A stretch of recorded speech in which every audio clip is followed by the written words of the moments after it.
네, 이번 동영상에서는 지난 영상에 이어서 수레 둔꾀의 6삼효의 내용을 보도록 하겠습니다. 먼저 수레 둔꾀의 3효의 원문은 다음과 같습니다. 즉록무우 유이불임중 군자기 불여사 왕린. 일단 이 문장의 해석은 다음과 같습니다. 사슴을 잡으러 걱정 없이 나아가 숲속으로 들어가네. 군자여, 위험의 낌새를 알아채고 그만두는 것이 낫다. 나아가면 안타까운 일을 당하리라. 먼저 첫 번째 문장을 보도록 하겠습니다.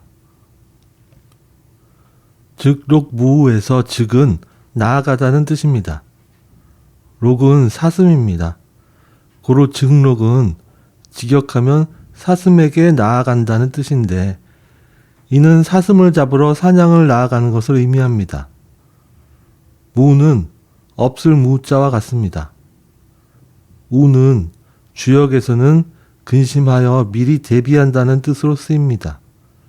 즉록무우는 사슴을 잡으러 사냥을 나가는데 별다른 걱정 없이 나아간다는 뜻입니다. 우는 동물의 한 종류이기도 합니다. 설문 해자에서 우는 추우라는 짐승으로 검은 무늬가 있는 백호이고 몸에 비해 꼬리가 길고 어진 동물이며 죽은 동물의 고기를 먹는다고 하였습니다. 그런데 이 우는 고대의 산과 연못 그리고 원유를 관리하던 직책의 이름이기도 합니다. 원유란 고대 왕이나 귀족이 수렵을 하기 위한 공간에 울타리를 치고 새나 짐승을 서식시키던 장소를 말합니다. 고로 왕이 사냥을 나갈 때는 우인이라 불리는 관리가 와서 왕이 사냥할 짐승들을 몰아가는 일을 하기도 합니다. 어진 동물과 왕의 사냥을 돌보는 관직 중에서 본래 의미에 더 가까운 것은 관직의 이름이라고 생각됩니다. 우의 갑골문자 모양을 보면 아래와 같은데 이는 호랑이 호자에서 입을 크게 벌린 호랑이의 머리 부분만 간단하게 그려서 호랑이를 표시한 글자 옆에 사람이 고개를 젖히고 크게 소리를 지르는 것을 뜻하는 오자가 더해진 글자입니다. 설문의 자에서 오는 크게 말하는 것이며 고개를 젖히고 소리를 내는 것이라고 하였습니다. 이 글자는 사냥터에서 소리를 쳐서 짐승을 몰아가는 역할을 하는 사람을 나타낸 것으로 보는 것이 좋습니다. 그리고 이 우라는 관직을 가진 사람이 하는 일 중 하나가 왕이 사냥을 할 때 짐승들의 위치를 미리 헤아려서 몰아가는 일이므로 우에는 미리 염려해서 대비한다는 의미가 생기게 됩니다. 주역에서 우는 이렇게 미리 걱정하여 대비한다는 뜻으로 쓰입니다. 고로 즉록무우는 직역하면 우인의 도움 없이 혼자 사슴을 잡으러 간다는 뜻이고 그 속뜻은 미리 염려하고 대비하지 않고 그냥 쉽게 생각하고 사슴 사냥을 나간다는 뜻이 됩니다. 이번에는 다음 문장 유이불임중을 보겠습니다. 먼저 유는 별다른 의미 없이 문장 앞에 붙이는 조사로도 쓰이고 홀로 혹은 오직이라는 뜻으로도 쓰입니다. 뒤에 오는 입은 들어간다는 뜻이고 우는 장소를 나타내는 단어 앞에 오는 조사로 어디에라는 뜻이 됩니다. 림은 다들 아시듯 숲을 림자이므로 림중은 숲속을 뜻합니다. 결국 즉록무우 유이불임중은 사슴 사냥을 위해 별다른 걱정 없이 숲속으로 들어간다는 뜻이 되고 유자의 의미를 홀로라는 뜻으로 새긴다면 별다른 걱정 없이 혼자서 숲속으로 들어간다는 뜻이 됩니다. 이때 홀로 들어간다는 것은 사냥에서 길을 인도하는 우인이라는 관리의 도움 없이 혼자 들어간다는 뜻으로도 해석이 가능합니다. 어떤 해석을 따르건 최종 의미는 위험에 대한 걱정이나 대비 없이 사냥에 나아가는 것을 의미합니다. 일단 여기까지 문장이 상징하는 의미를 풀어보고 다음 문장으로 넘어가도록 하겠습니다. 결론부터 말하자면 여기서 주인공이 별다른 걱정 없이 사슴을 잡으러 숲으로 들어간다는 것은 주나라의 네 번째 왕인 소왕이 초나라를 공격하러 나간 역사적인 사건을 암시합니다. 주역에서는 전쟁을 사냥에 비유해서 표현하는 대목들이 많이 나옵니다. 고로 사냥터는 전쟁터이고 사냥터의 짐승은 적군을 상징합니다. 앞서 초효와 이효에서는 비록 주변에서 자신을 왕으로 여기지 않는 국가들이 있다고 하더라도 그들을 공격해서 정벌하지 말고 덕으로 교화되기를 기다리면서 노력하라고 하였고, 주나라 초기의 왕들은 실제로 그러한 교훈을 잘 따랐지만 3효의 주인공인 소왕은 그러한 교훈을 무시하고 남쪽의 초나라를 정벌하러 원정을 나갑니다. 그런데 이 초나라를 정벌하러 나간 일이 순탄치 않아서 소왕은 3번이나 반복해서 원정을 나갔는데 마지막 원정에서 어떤 사람들이 꿰매 넘어가서 그만 목숨을 잃고 돌아오지 못하게 됩니다. 사마천의 사기 주본기 편을 보면 다음과 같은 말이 나옵니다. 소왕이 남쪽으로 순수를 나갔다가 돌아오지 않았다. 강 위에서 죽었는데 이 죽음을 알리지 않고 숨겼다. 여기 순수라는 말이 나오는데 고대의 왕이 주변 제후국을 돌아보러 가는 것을 순수라고 하였습니다. 수는 돌아다니고 살펴보는 것이고 수는 사냥의 뜻입니다. 즉 술의 둔꾀의 삼효에서 왕이 사냥을 나서는 상황으로 표현된 것이 바로 실제 소왕에 관한 역사 기록에서 전하는 순수라는 표현에 해당하는 것입니다. 그런데 그 사냥 대상이 맹폭한 짐승이 아니라 사슴이라고 한 것은 소왕이 이 전쟁을 나가면서 초나라를 매우 가볍게 생각했다는 것을 암시합니다.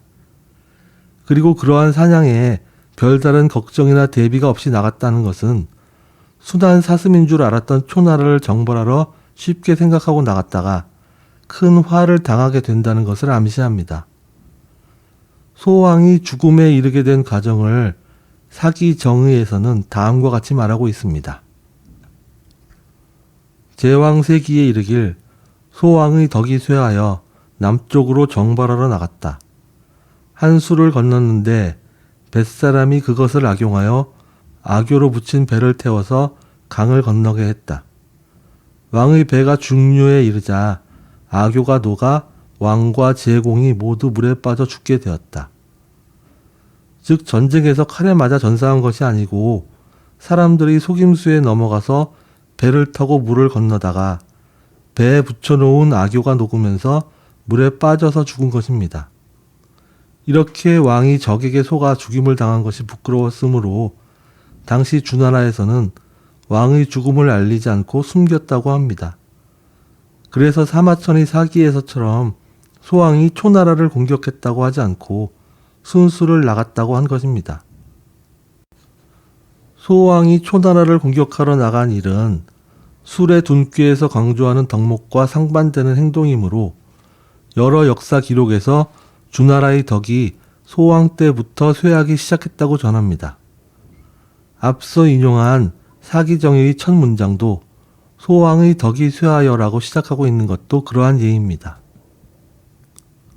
한편 이 문장에서는 이 효사의 내용이 초나라를 침공한 것을 의미한다는 암시를 전해주는 문장이 있는데 그것이 바로 이부림중입니다.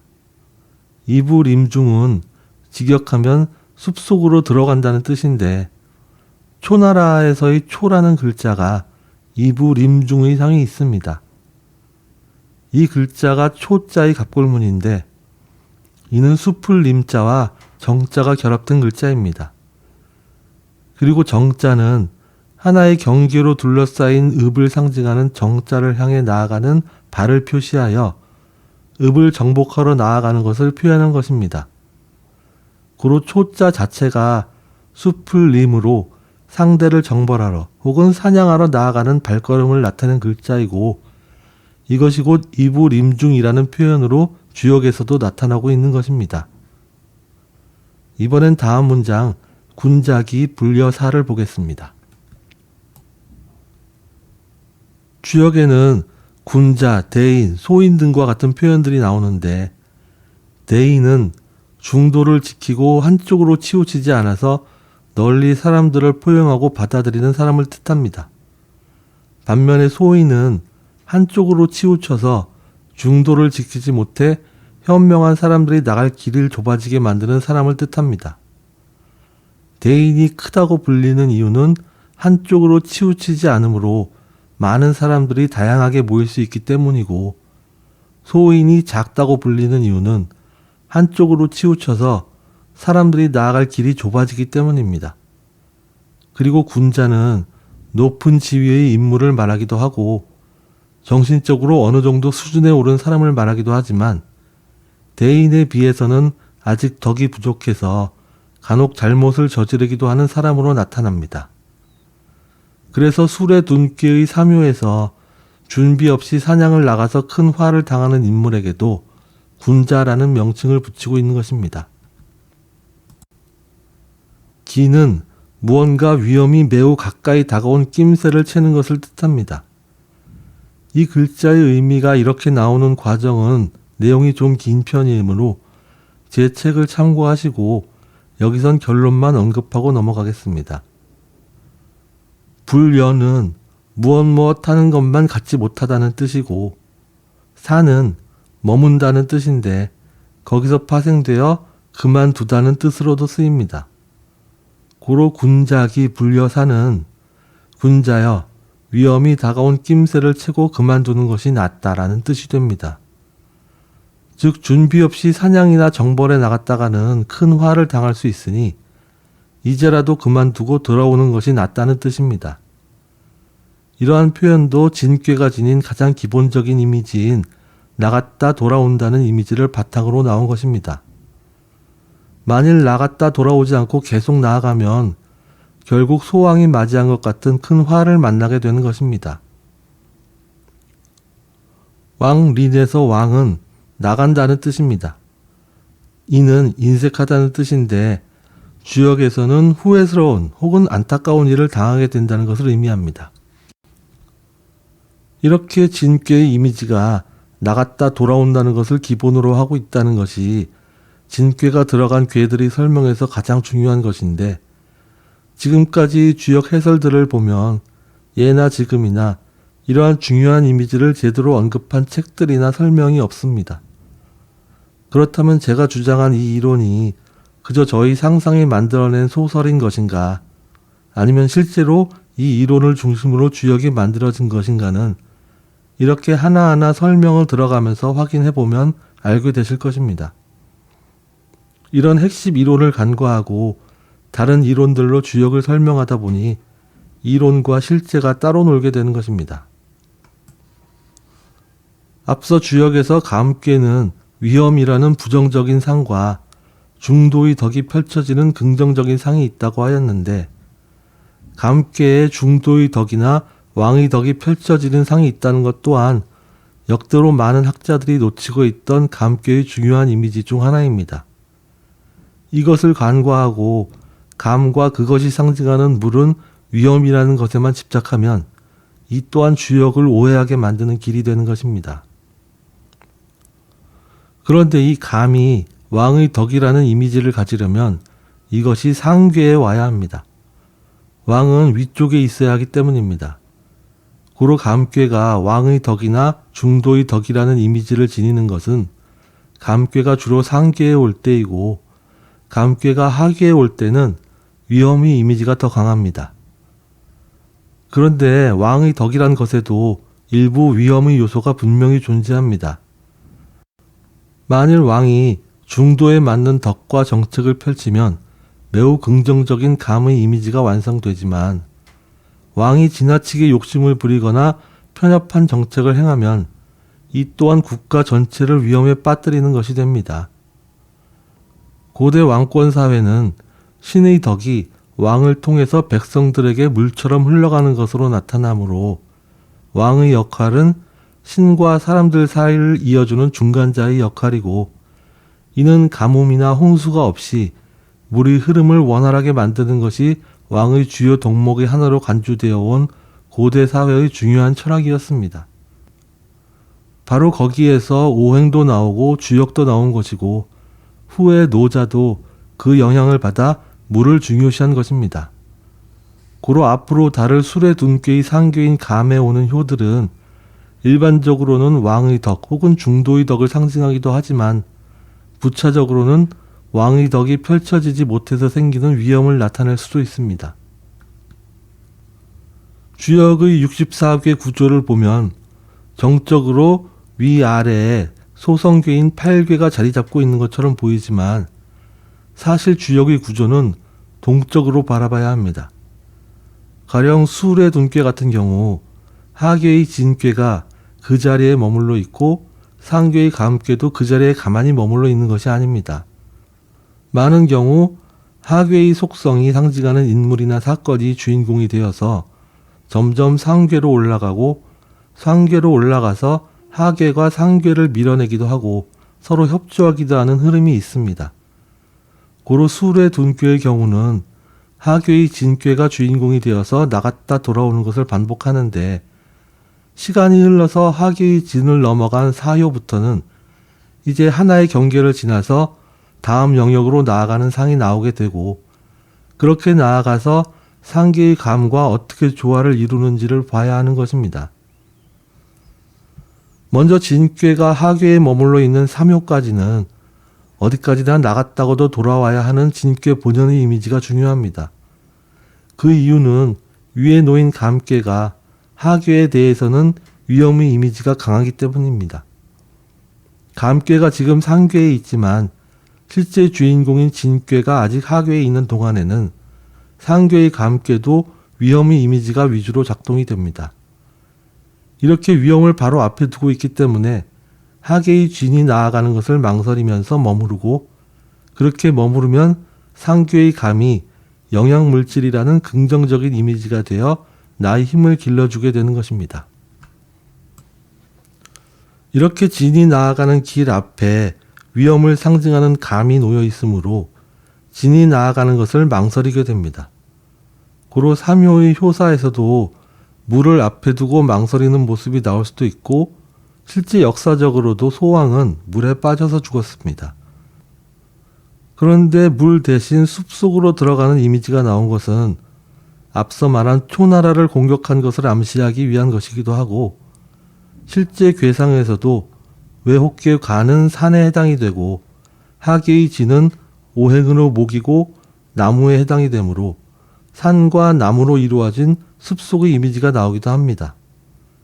물이나 숲이나 결국 나갔다 돌아오지 않으면 위태로운 것은 같습니다. 진괴의 위에 감괴가 오는 경우와 간괴가 오는 경우에 차이가 있다면 언제 나아가도 되는지 그 시간적인 차이가 있는데 이는 차차 다뤄갈 것입니다. 주역은 크게 하괴와 상괴로 구성이 되는데 하괴와 상괴의 중간인 삼효는 중간의 경계를 앞에 두고 밖으로 나가려는 유혹이 가장 강한 시기이고 그렇기 때문에 몇 가지 예외적인 상황을 제외한 거의 대부분의 괴에서 삼효는 앞으로 나아가면 안 되는 상이 위주로 나타납니다. 진괴의 예를 들면 처음에 물이 바닥에만 있던 상황에서 점차 물이 가득 차 올라가는 시기인데 사실 진괴는 꾸준히 물을 쌓아온 것이 아니라 중간에 나갔다 돌아오는 것을 반복하면서 허비한 물도 있으므로 조금 더 기다렸다가 사효의 시기가 되어야 나아가는 것을 고려해 볼 수 있습니다. 진괴에는 나갔다 돌아오는 것을 의미하는 음효가 반복되어 이어지므로 진괴에는 나갔다 돌아오는 것을 반복한다는 반복의 이미지도 있습니다. 진괴의 삼효가 동하면 리괴가 되는데 음양을 열린 것과 닫힌 것으로 정의해서 보면 진괴의 삼효는 경계가 열려서 나아가려는 것이고 리괴의 삼효는 경계가 닫혀서 돌아오는 것에 해당이 됩니다.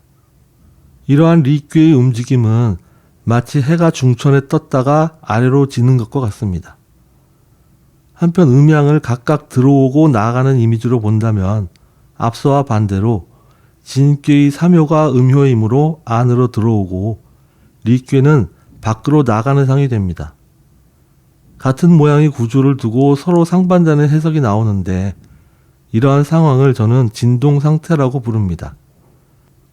즉 진꾀의 삼요와 리꾀의 삼요는 서로 왔다 갔다 변화 가능한 진동 상태이고 이는 현재로서는 확정된 것이 아니라 가능성이라는 확률적 상태로 존재하는 불확실하면서도 예측 가능한 미래입니다.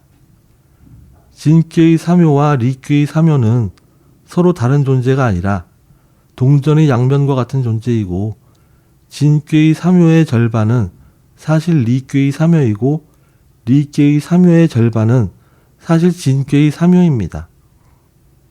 그래서 주역에서 어떤 효가 동해서 전체적으로 무슨 꾀로 변했는지를 말하는 본꾀와 직꾀의 관계가 중요한 것이고 실제 주역의 효사들도 대부분 이러한 진동 상태를 고려해서 써진 것들입니다. 이 진동 상태의 개념을 인정하지 않고 주역을 해석하거나 주역으로 점을 본다면 크게 낭패를 볼 수도 있습니다. 주역의 이론 자체가 100% 확실한 미래를 보여주는 것이 아니라 주인공의 행동에 따라 어떤 결과가 나올지를 예측하게 해주는 것이기 때문입니다. 이상으로 수술의 둔께의 6-3요 해석을 마치고 4효의 내용은 다음 동영상에서 하도록 하겠습니다.